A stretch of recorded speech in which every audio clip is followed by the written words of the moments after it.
We're excited about having Shane with us. He gave us a beautiful sermon today during the worship service. I think most of you were here, and I'm not going to spend a whole lot of time introducing Shane, because one, you heard it this morning, but also the less I speak, the more he gets to speak. And we do want him to get back on the road. He's heading up north, driving right after this, so we want some daylight for him. But I want to thank, first of all, Ruthie Deffley, for one of our church members, for instigating all of this and getting Shane here.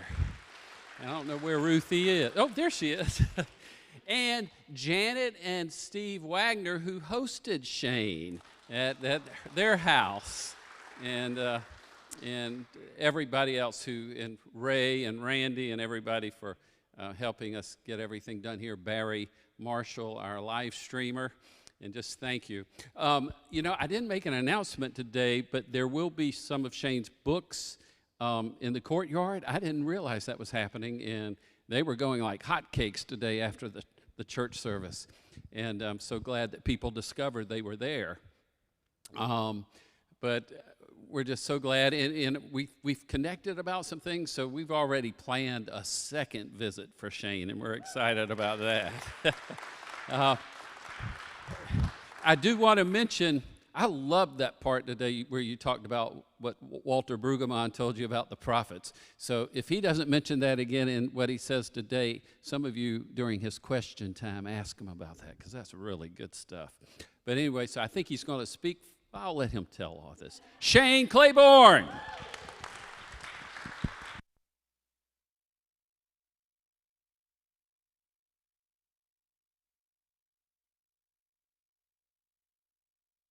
Love the beautiful worship service this morning, and I also really look forward to these times where we can interact. So I'm just feel like I'm part of the family here. Glad to be with you, and looking forward to the conversation. I did bring a few. I don't want you to think of this as a PowerPoint. I want you to think of it as like our family photo album in Philly, and I just made it big enough so you can all see. And so what I thought I'd do is just stir up our imaginations a little bit with some images, show you a little bit of our context. But I also want to say that none of this is meant to be prescriptive, but more provocative, just to stir each other's minds a little bit.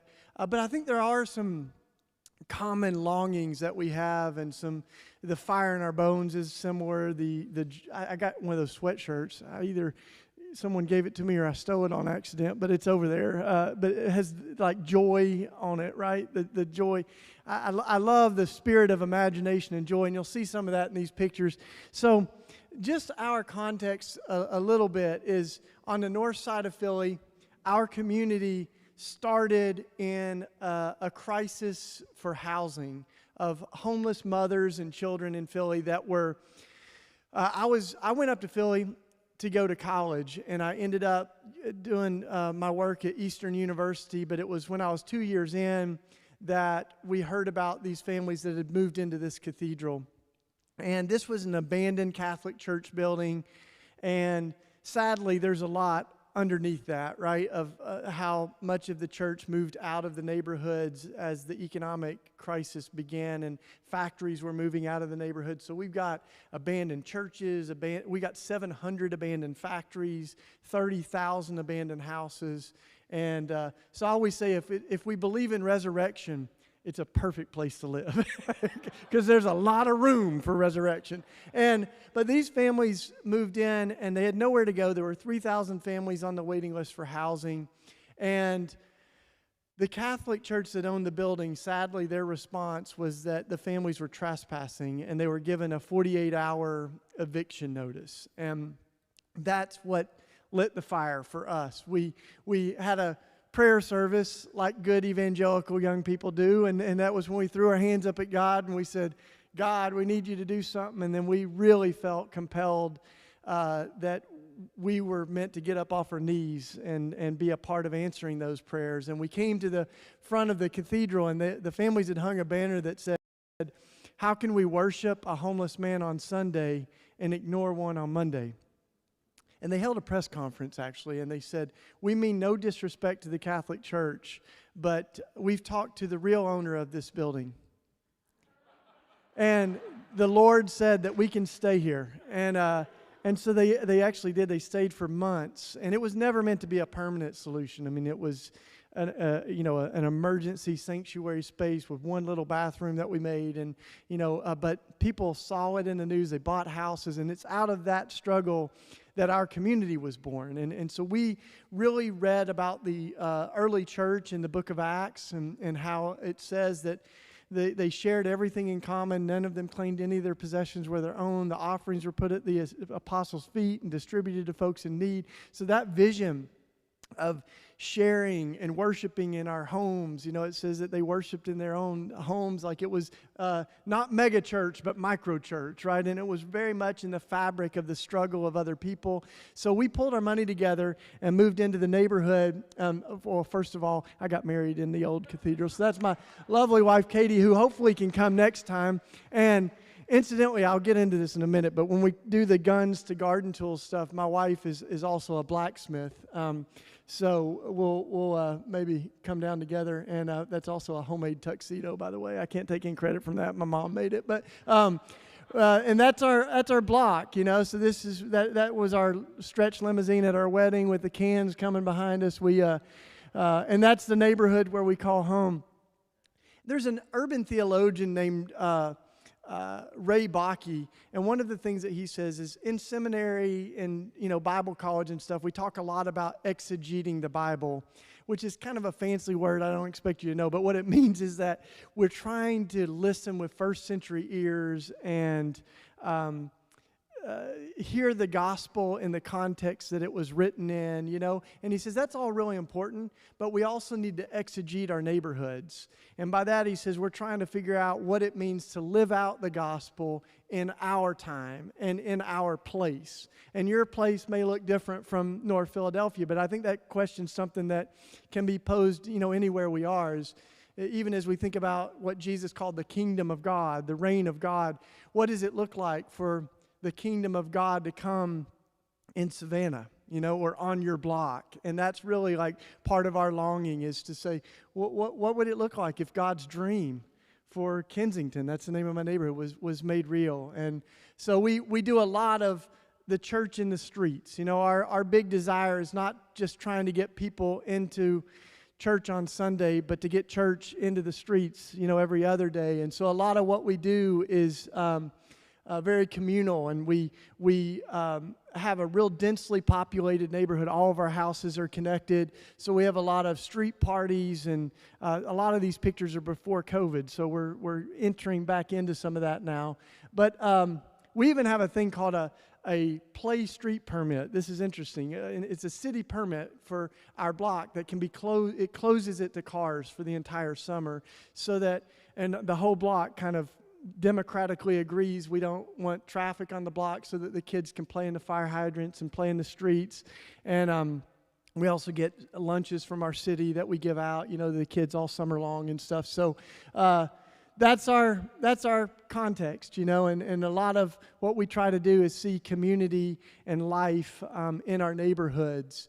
And we do a lot of rhythms together, This is actually a recovery community that we're connected to. So I was telling some of y'all over lunch about my 90-year-old nun mentor. She's a wild Catholic nun right there. That I'm getting on a tangent, but we got arrested a lot of times together for sharing food with homeless folks and for breaking anti-homeless laws in Philly. And some of you that read my books might know about it, but we got like all these anti-homeless ordinances, and one of them was that you couldn't share food with homeless people. You literally couldn't get pizzas and take them to the park.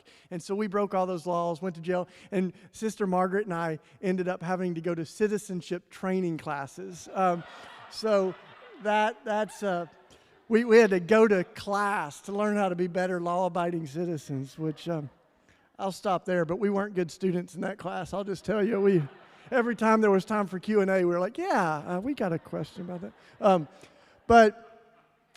And incidentally, I would also say that I think the church has a lot to learn from the recovery community about so many things, but just how church should look, more like a circle of wounded healers, right? People that have survived things, that are sharing how they've made it together, and less kind of professional and hierarchical and more, if you know the recovery community, it's very much about walking with each other, and that's something we believe in our communities, is that we're wounded healers, and the best folks to help someone coming off heroin is someone that's been sober for a year or 5 years or 10 years, and the best folks to help someone out in domestic violence or survivors of that can walk with them and understand some of those.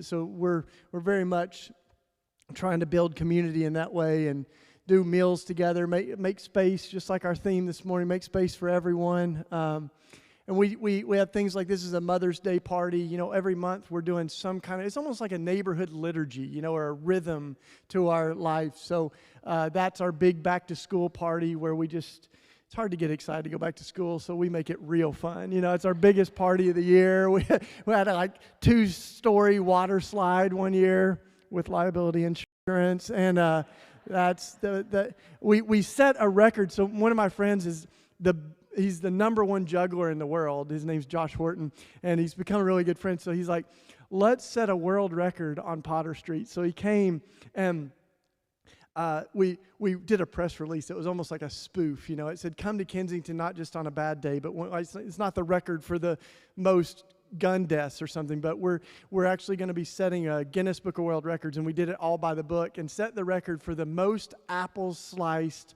while juggling machetes ever. Right on our block. So, and that's the man who did it right there. But I think, we believe in joy. We believe that these images that Jesus gives of the church, that we're to be light in darkness, we're to be salt on the earth. They're all about bringing hope and bringing, life where there's a lot of the funk. And one of the things that we deal with is abandoned houses. So as we survey our neighborhood, we've got so many abandoned houses that we now are getting them for $1. We've gotten houses for $1, but then they need a lot of work, So this is a little before and after shot there. I'll show you of. It's pretty sweet. And we used the model that Millard Fuller started Habitat for Humanity with. He also started another organization called Fuller Center for Housing. So it's that model that is very grassroots based. So like our motto is, we won't build a house for you, but we'll build a house with you. And the family does a lot of the work on it, 350 hours. We fundraise the houses for, and we hold the mortgage at no interest, and we customize the monthly payments so that they're a third of the household income, and so it's just a really great model. So anyway, that's just all these are like building blocks for us of kind of seeking that dream for our neighborhood, right, where abandoned houses can be brought back to life. And so yeah, if you want to come up sometime, you got your own houses I'm sure you're working on. But that's one of our newest things, is creating affordable housing, also countering some of the forces of gentrification that would displace people. And we're taking abandoned spaces like this one and turning them into gardens. So that's one of our community gardens. And this was we had a big fire that started incidentally in one of the city-owned abandoned houses. It was an abandoned factory, actually. It burnt down this whole block. which at the time was absolutely devastating. My house burnt down, a lot of my neighbors' houses, but I'll just, one little snapshot in the middle of it. Thank God nobody was hurt. It was a 7-alarm fire, as big as they get, burnt down. I mean, cars blew up before we even had time to move them.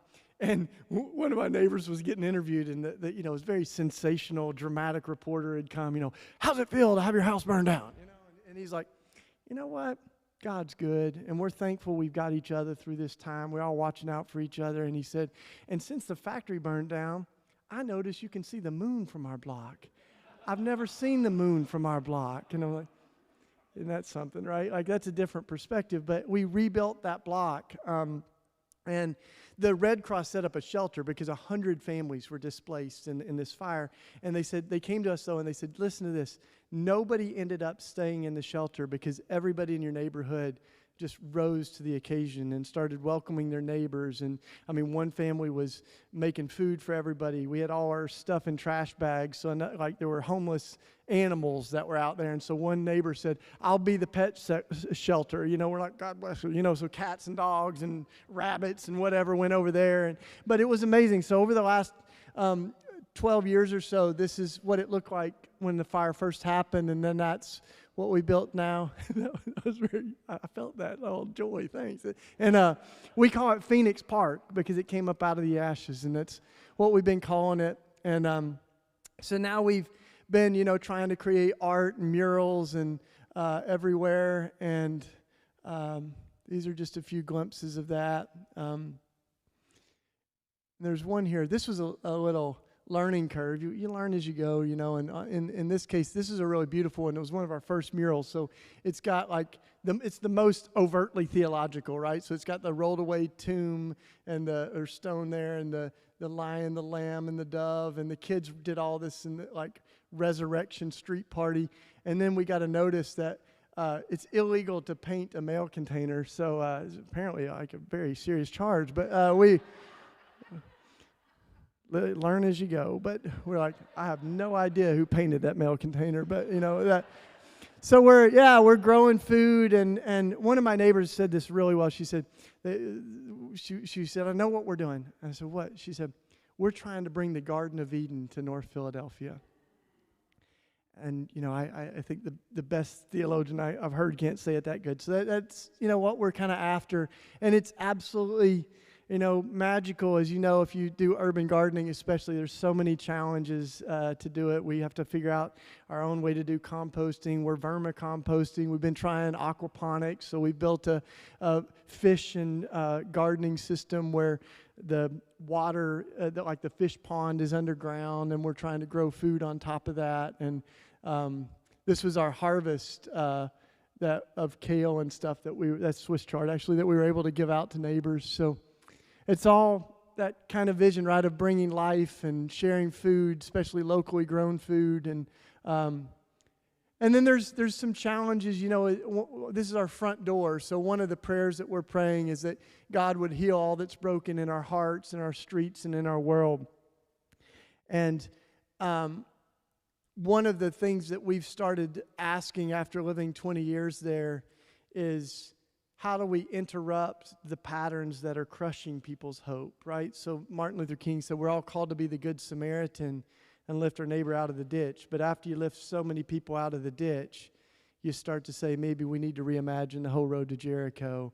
And so we've started really challenging some of the systems and structures. So I'll just show you a few images of that, and then we're going to open it up.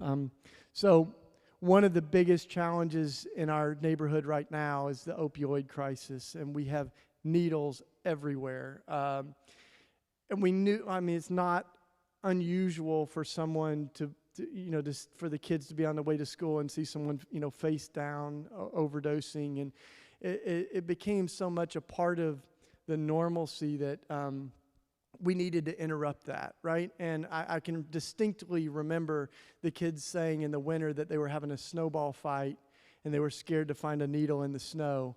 And I think that was really the moment where we said we've got to wake our city up, And so prompted by the kids, we had a campaign that was creatively named "Need a Little Help," and we gathered the needles and we packaged the needles, safely in jars. But then we also addressed them to all of our city officials. And so we did a press conference, and we delivered the heroin needles. These are directly out of our block and out of our gardens. And over a period of several months, we packaged those up, and the kids delivered them. And it was amazing to see what that does to humanize and to put a face and the urgency on this issue. And it had quotes from our kids, and that's our DA, Larry Krasner, that's coming to get his jar. And if the mayor didn't show up, which maybe he had a good excuse, but we just delivered it right to him, And the kids are going through security, and I'm like behind them going, wait, I don't know if we can take jars of needles through security, and they're we got it. And they're like through before I could even get behind them. So there we are, storming the mayor's office with a jar of needles. So he got his jar. And one of our city council folks said that he's left it on his wall, on a shelf on his wall, to remind him of the urgency of this. And so when I think, I've taken a lot of my cues from Dr. King, and one of the things that Martin Luther King said is that that we've got to expose injustice so that it becomes so uncomfortable that people can't help but respond. And that's really what we've been trying to do. And that's what happened, in the civil rights movement. It's what we tried to do with this. And so immediately after that, there's been a response to see the heroin epidemic as a public health crisis, and with not just a debate in city council, but real funding and new resources to recovery and things like that are happening. So there's still a lot of work to do. These stories, there's not an immediate happy ending, right? We're working on it. But just a couple others. I love this witness. This is not actually in Philadelphia, but this is LaSalle Street Church in Chicago. But there's a lot of congregations in Philly that have done similar things to use their spaces as a way of proclaiming good news. And I just love the matter-of-factness of that one. Right? Of course we welcome refugees. We're Christians, if you can't see it there. And we've been a part of the New Sanctuary movement and creating a network of congregations and safe houses for immigrant families in Philly. A lot of that's led by immigrant families, but we do our best to support. And we've created... they've really created a way that we can have an emergency response. So if there is a crisis of a deportation or someone that their family is at stake, then the clergy and the community of our city are able to surround them and bring visibility and accompaniment, and also hopefully keep that family from being torn apart. And then we did an action, this is in D.C., with clergy from all over the country and there were a lot of young immigrant families, so dreamers that brought their dreams to Congress. And there were 3,000 pieces of papers with the dreams of dreamers and immigrant families, and we read those out loud. In this instance, we were detained, and we sang Silent Night as we were being arrested. And I can remember one of those officers that was taking us, he said, "Thank you for doing this. We need to do better for immigrant families." So I did ask him, "Then why are you arresting us?" But anyway, but just doing my job. And so this is another witness that we've had, kind of zooming out from Philadelphia a little bit. But this is a liturgy that we do at the Supreme Court. So this is a witness that we'll have again in January. We'd love to have any of you come as we gather every year in the summer, but every 5 years on January 17th, which is it's the anniversary of the first modern era execution. So we'll be in D.C. on the 16th and 17th to call for an end to the death penalty. And what we did in this one is create sort of a liturgy on the street. So we carried the names of the over 1,500 people who have been executed since 1977 on signs for each year, remembering those names. But we wanted to be very clear that to be against the death penalty is not to be against justice or to be numb to the pain and suffering of murder victims' family members or survivors of violence. So we carried roses. One color is for the victims of violence and the murder victims' family members, and the other are for the victims of state and federal executions. And so we laid those on the steps of the Supreme Court And we had a number of people who have been directly impacted by the death penalty, either folks who were wrongfully convicted on death row, murder victims' family members that are against the death penalty, and others that were all a part of this witness. So that'll happen again in January. If you want to join us virtually or even in person, I'll tell you more about how to do that. But that was that witness. And then finally, by the way, what we have been arrested for, I don't know if you know this, but it's a really weird ordinance at the Supreme Court. So the saying is that the First Amendment ends on the marble steps that protect it. And so it's not legal to have any sort of prayer vigil or protest on the property of the Supreme Court. So we don't block doors. We're certainly not disruptive. We're very prayerful and reflective, and but we unfurl a banner that says "Stop Executions," and that's why we were detained for that. And incidentally, we faced over like $50,000 in fines, I think, for holding a banner. And I think all that is in contrast to the fact that last time we did this, there was an execution being carried out in Virginia.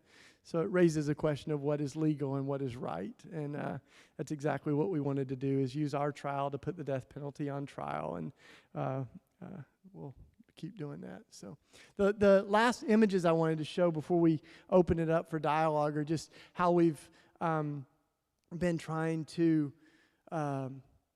confront gun violence, and some of the language we've been using is that we don't just protest, but we protestify, right? That we proclaim how things can be different and how things can be made new. But it does often start with a lament, and this is actually a Good Friday service that we did, which good for folks that may not be in liturgical traditions or a part of the church.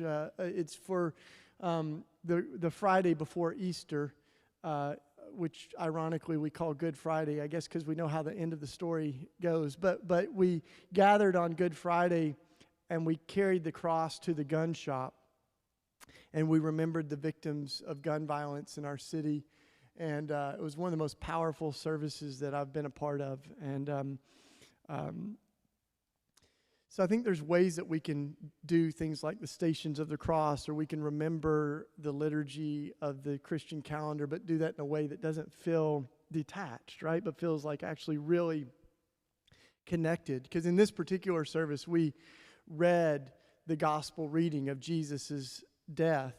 But then we also invited moms and dads who had lost their kids to share their own experiences. And so it was like kind of the tears of the mothers at the foot of the cross 2,000 years ago met the tears of our own moms and dads. So we're trying to think about how we do church as, a witness in the context of our neighborhood and our world.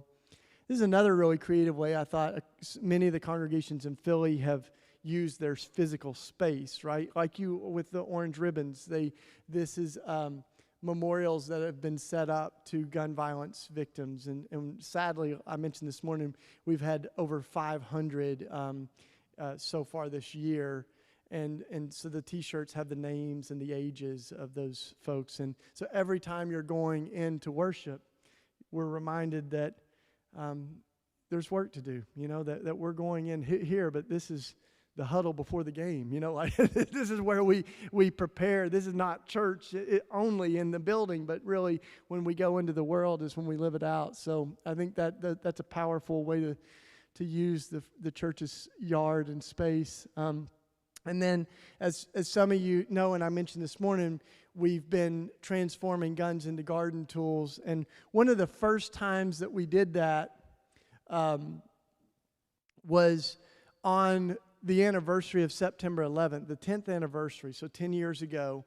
The first weapons conversion we did was primarily thinking about the war in Iraq and Afghanistan and our response to 9/11 with more violence, and calling really, I did it with Ben Cohen from Ben and Jerry's Ice Cream, which is a good friend to have, by the way. I didn't show the picture of all the free ice cream we had at our wedding. But anyway, we did a thing called Jesus Bombs and Ice Cream together. And we share a real passion for trying to think about alternatives to militarism and war. And we also dropped Ben and Jerry's buckets with helium balloons. It was magical. But this is the first gun that we did that night, and this was a donated AK-47. So a reminder that weapons of war are legal on our streets. And that's not just, it's not just symbolic. We had a mass shooting on one block from where I live with an AK-47, where there were like 39 rounds in less than a minute, I think it was, and 2 people were killed. It could have been a whole lot more, but that was, so that's the first gun that we had donated, and that's what we made out of it. Sometimes I tell people this is what a gun looks like when it gets born again, so it's a little hard to see, but that's a shovel and a rake, and then we've been doing it for 10 years since, and we've had images, sent to us from all over the world. That's a guitar made out of a gun. That's in Mozambique. They're making saxophones that actually play music out of assault rifles. And this is my friends in Iraq. I went to Iraq during the war as a witness against the war, and in Najaf they poured guns into the streets, and it's a little hard to see the picture, but those are guns that they're running over with a steamroller, and because of the image, a child shall lead them, they let the kids drive and crush these guns and proclaim a vision of a different Iraq. And then this is one of the first times that I really began to feel like when we're turning guns into garden tools, it is poetic and symbolic and all of that, but it's also sacramental. And I don't use that word lightly. That's a word that we use in the church that it means holy mystery, right? That there's something transcendent that happens, and we often think about it in the Eucharist or the Lord's Supper or different, kind of holy moments like a union or marriage and things like that. But this is what we've seen happen as we've converted guns into garden tools is that we're giving space for people's pain and their grief to be honored and the lives that are lost. And this was that same gun that you just saw. That handgun we found in an abandoned house in Philly. It's just, how kind of saturated we are with guns. So we found that in an abandoned house, and this is one of the women that is just a hero of mine because she's a powerhouse in the movement against gun violence, and her name's Sherry Ryans, and she took the hammer. She's got a picture of her son on her shirt that was killed by a random bullet, and she just starts beating on it, and with every thump of the hammer she said, "This is for my boy." And it really felt like she's not just transforming a piece of metal, but she's kind of participating in the transformation of our world, and declaring that things don't have to be this way. So that's what we made that day, and that's that same handgun that we found that we turned into a garden tool, and been doing it ever since. So I think I brought one with me if you want to see it afterwards. I'll bring it out so you can see it here. The shovel I had is out on the table, but this is one of the more recent plows that we made. We kind of say that our artwork's gotten a little bit better, our skill set. So that's and we're now making the handles out of the wood stock. So that's the wood stock from a shotgun. And I was telling the folks that I had lunch with that what's been really powerful, too, is we have a whole lot of gun owners that are concerned about gun violence. And they may have a gun for hunting or to keep coyotes off their farm, but they've come to our vigils and our marches to say we need to refuse to believe these binaries that, like to believe we shouldn't have assault rifles on our streets is not the end of the Second Amendment. We can just have a more reasonable conversation about gun violence and what we can do to protect life. And so, I don't know, should I give me a pass? I would usually pass it around. I think what I'll do is I'll just leave it up here, and you can, after we're done, you can come look at it just because of COVID. But I'll leave it there so you can see. And to me, this is a part of what we're all trying to do together, right? Like stand on this beautiful promise that all things can be made new, and that really that's this is a symbol of that, but so is the work that we're doing to try to create affordable housing, to have open doors to immigrants, to try to be, better at protecting Black lives, to try to affirm the dignity and image of God in every person, and folks that identify as LGBTQ, to declare like this love of God that is bigger than we could ever imagine. So that's what we've been up to. So thanks for letting me share.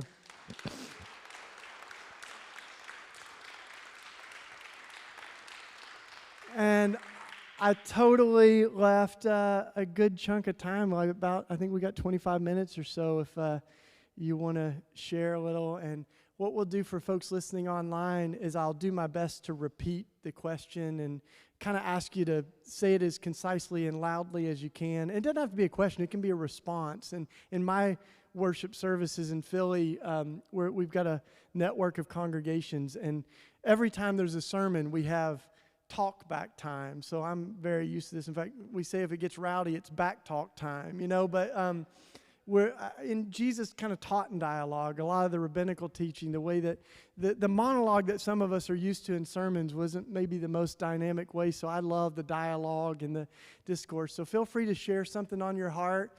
Do it as concisely and loudly as possible, and then I'll repeat it. We didn't really want to pass around a microphone because of COVID, so we'll do the best we can, though. And who I had the wonderful privilege of sitting by, she opened this up. She said, "I have the first question, so you can say it, and then I'll repeat it." Yeah.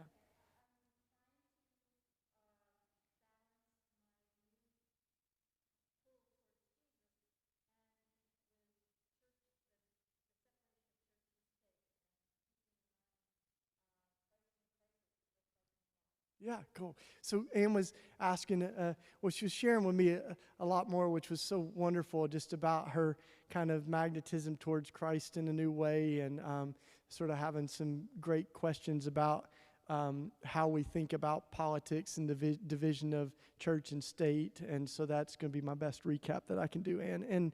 And so I like to kind of dig a little deeper on the idea of politics, right? And even the word that we get, politics, shares polis, right? The people. It's about the people. And the best policies should be to make sure that people flourish and that life is protected. And so I kind of think of politics as just an extension of loving our neighbor, right? What does it look like to form policies out of love rather than fear? What does it look like Martin Luther King said, laws, they're not going to change everything. No law can change a racist heart. But Dr. King said, a law can't make you love me, but it might make it harder for you to kill me. So we're trying to make it harder for people to kill folks and make it easier for people to flourish and have health care and food and things like that. So I think definitely there are these collisions. There's a subversive nature to the politics of Jesus, that almost every part of his life is like political satire. From his birth, like he's not born in a palace, he's born in a manger. His, what's sometimes called his triumphal entry into Jerusalem is maybe better been called the anti-triumphal entry into Jerusalem, because it's a total lampoon politically. He rides a not just a donkey, but a baby borrowed donkey. And kings rode war horses, and they came with an entourage. They were on a stallion, and so Jesus is, his throne is a cross, and so the idea that they put King of Kings on there would have been profoundly deep, to see that this is what Rome does to anyone that challenges the empire. And of course, I think part of what happens on the cross is Jesus exposes all of the violence of the world in order to subvert it with love, forgiveness, and an empty tomb. So it's the beautiful subversion of power from, even when he's washing feet, like everything he's doing is kind of, in the language that he's using. We go into a lot of detail in our project, Jesus for President, just to show how loaded the gospel is with imperial language. Like when Jesus proclaims the kingdom of God, he's proclaiming the reign of God as kind of this collision with the powers of this world. So every time the early Christians said Jesus is Lord, they were saying Caesar is not. And I think what was true in the political imagination of the early church is that they literally were putting all of their hope in Jesus, not in Caesar. And that's why they were called enemies of the state. And it's why they were executed and jailed. And so even today, I think it raises some great questions like Ann was raising. What does it look like to, as the old hymn goes, my hope is built on nothing less than Jesus' blood and righteousness, all other ground sinking sand. I think there's a lot of sinking sand in partisan politics. So I find myself not really at home in either party, but trying to align with the values of that we see at the heart of the gospel. And in Jesus blessing the poor and the meek, the merciful, the peacemakers, that's pretty countercultural to the political conversations, and yet I think when we kind of see that that's our end goal, we want to work with everybody that's going to try to welcome immigrants better, because when we welcome the stranger, we welcome Christ. We want to be with folks that are not just blessing the poor, but blessing the rich, because that's the trajectory of the kingdom. We want to be for folks that are going to cut the resources of, the military and violence in order to try to build the things that make for peace. So that's a good start on your question, Ann, but thanks for getting us going. Yeah.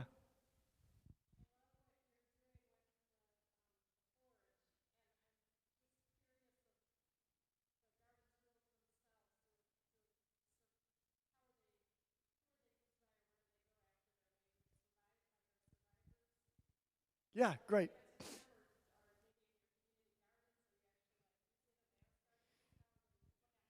Yeah, cool. Well, what was your name? Jennifer was asking about the garden tools themselves, like where do they go?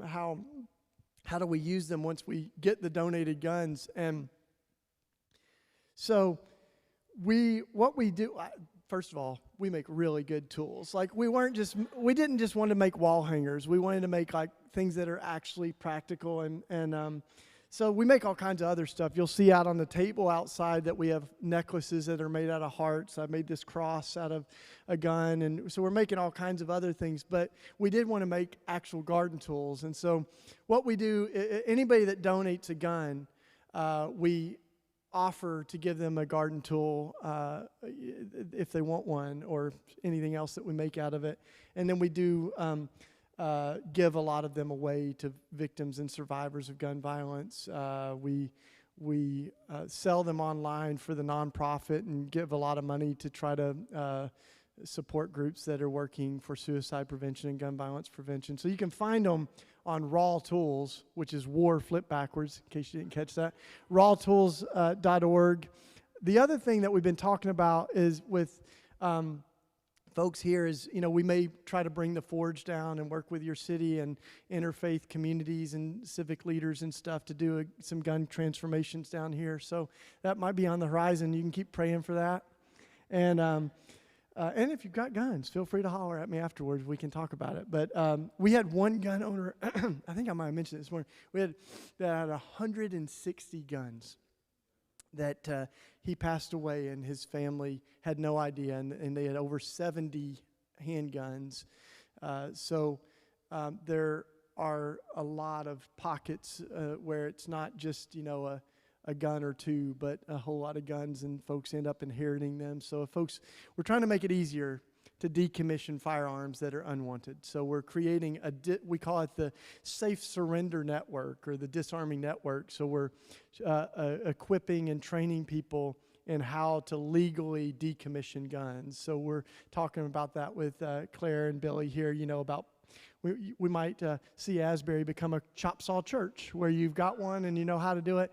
And even as we do that, we're really careful to say that we're not so much anti-gun as anti-gun violence. And so we really want to have a better conversation with gun owners about things that we can do to save lives.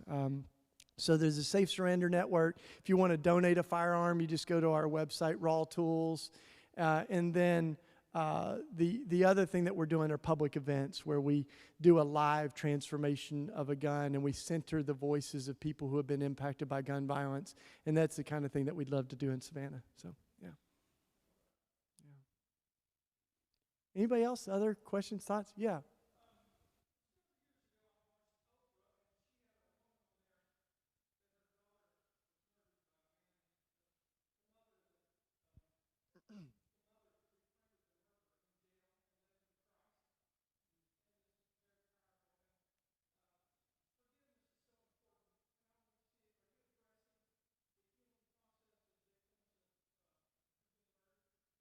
Yeah, so the question was, what was your name?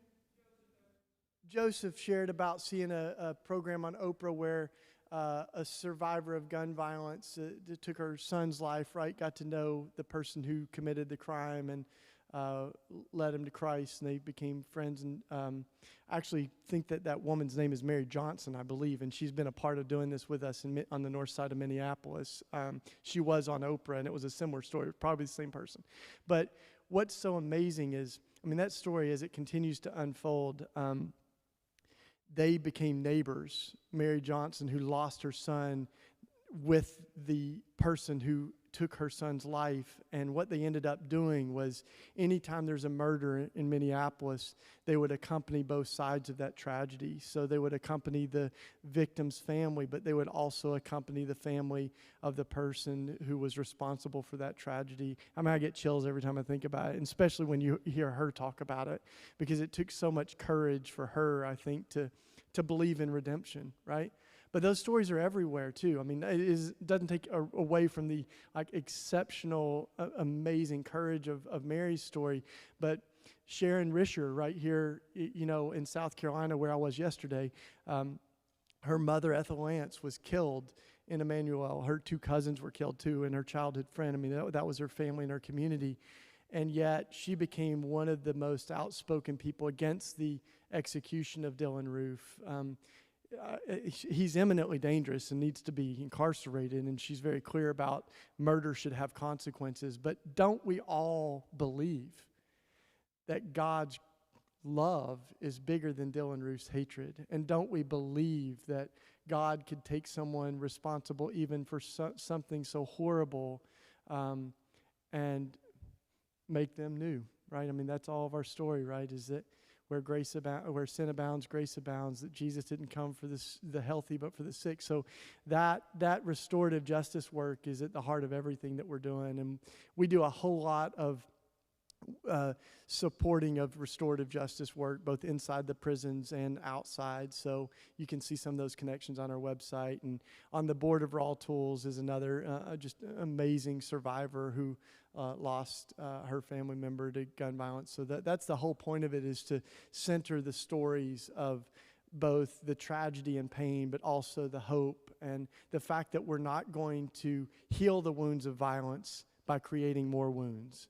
And that's why, Sharon Risher is not only active around gun violence, but she's also active on alternatives to the death penalty, because it's exactly what the death penalty does, is mirror the evil, right? It doesn't heal the wounds. It extends the trauma and exacerbates the pain and creates a new set of victims. So thanks for your question. Yeah, one or two more. Way back in the back. Yeah, hey.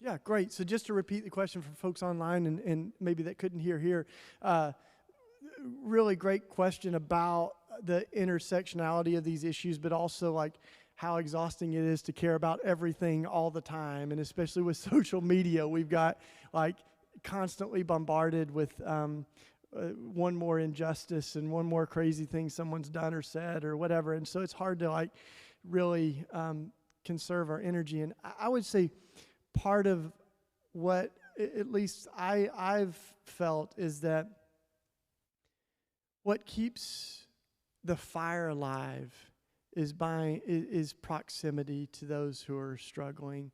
And so it's not just choosing issues, but it's choosing a place and a people, and then the issues kind of stay in front of us. And it's been said, my friend Alexia Salvatierra and others have said that actually one good definition of privilege is being able to choose which issues we care about and which ones we don't.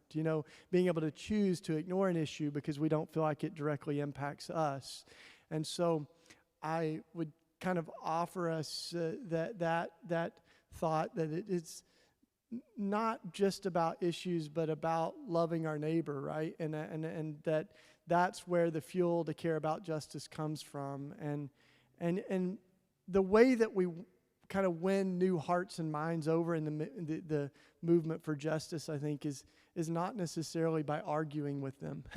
I don't know many people that change their mind because they lost an argument.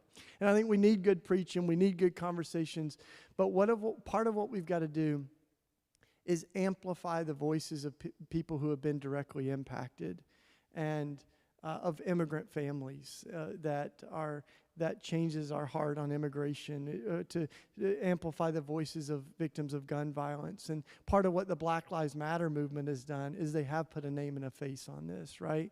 And caught it on video. And so now, what George Floyd or Ahmaud Arbery, there's it becomes personal. And I think the closer we can get people to the pain, the more it kind of keeps that fire for justice in us. And the further we get from proximity, the easier it is to get numb. So proximity makes all the difference in the world. And I think one of the biggest challenges in the church is that it's not a compassion problem as much as a proximity problem. It's not that folks don't care about racial injustice. It's just until it smacks us in the face, then it's hard to keep that fire alive in us. So that's why I think having really diverse social relationships becomes really important, especially for white folks that are, often we can feel like we have the right to choose which things we care about and which ones we don't. So and that's true on death row too. Part of what put the passion in my bones to end the death penalty is I've spent a lot of time with people on death row. I spent a lot of time with people who killed folks, and they're different. They're more than the worst thing that they've done. I can see what they've done to try to heal the wounds over 20, 30 years that they created. And I've hung out with people who are innocent on death row, and I know that they're innocent. And some of them now are out because they were proven innocent, and so I think those stories are the ones that we need to tell and get people closer and closer to. So thanks for that. Just a few thoughts on it. Yeah, we got time for just a few more, and then if you don't get a chance, I'm going to hang out afterwards in the beautiful sunshine and want to talk with all of you. But yeah, go ahead. Yeah.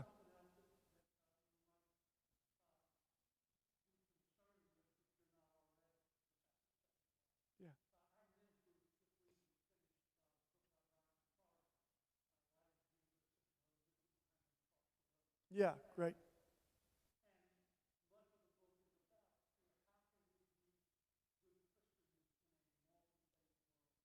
Mm-hmm.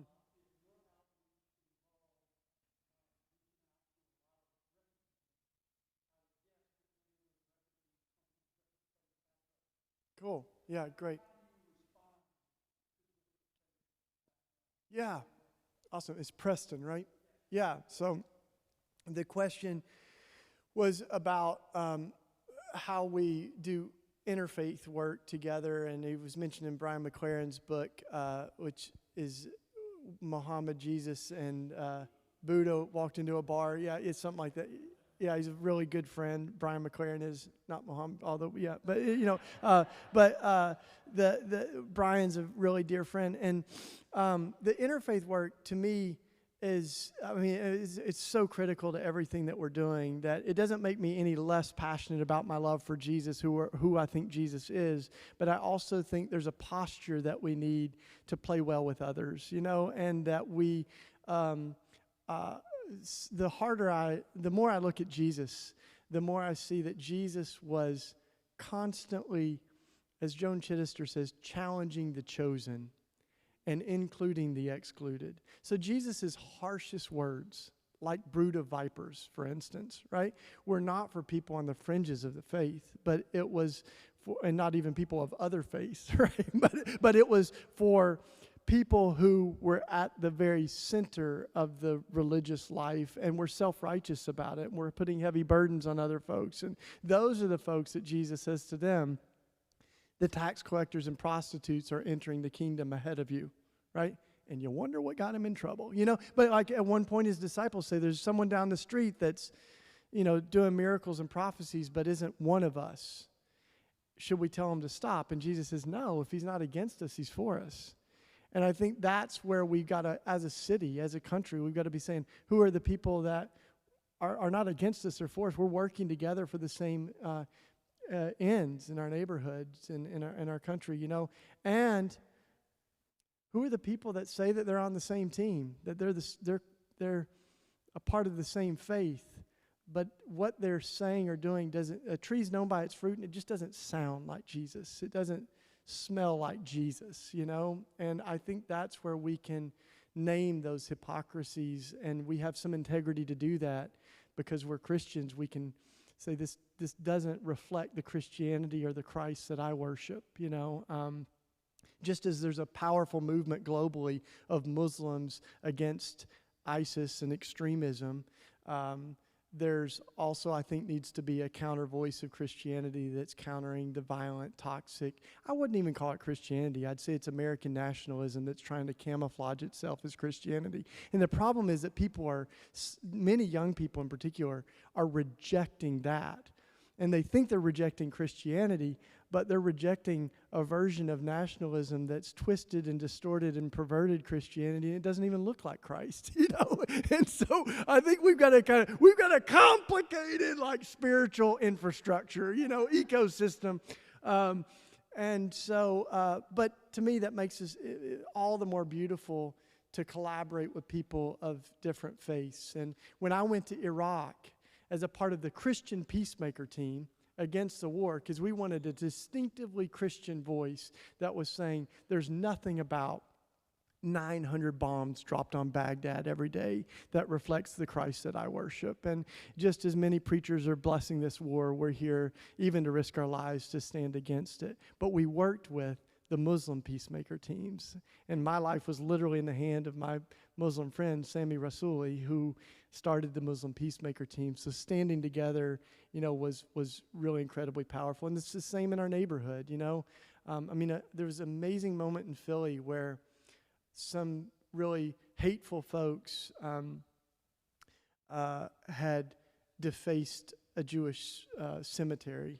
And what happened was the Muslim community and others came together to raise funds to repair the damage done at the Jewish cemetery. And then there was an act of hatred outside of the mosque in Philly. Someone dumped the head of a pig in front of the mosque, and Christians and Jewish folks and clergy as well, came together and vigiled outside of the mosque as Muslims went to worship and to prayer.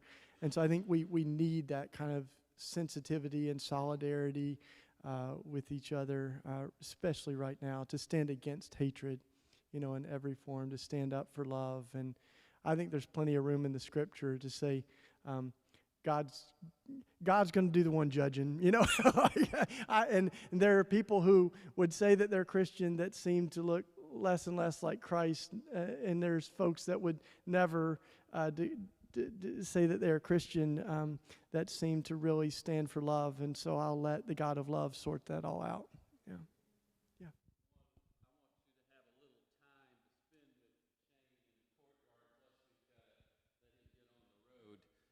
Reverend Claire Merritt is going to come offer us a benediction. As she comes forward, would you give this man a great hand for his work?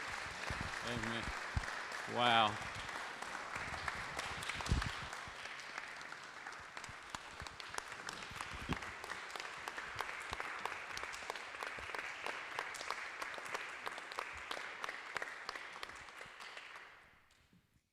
Lead us to discernment and wisdom. open our eyes to the joy of our responsibilities. Unveil our vocations as your followers, that we too might proclaim the truth, live the truth, belong to the truth, and be the truth. Go in peace.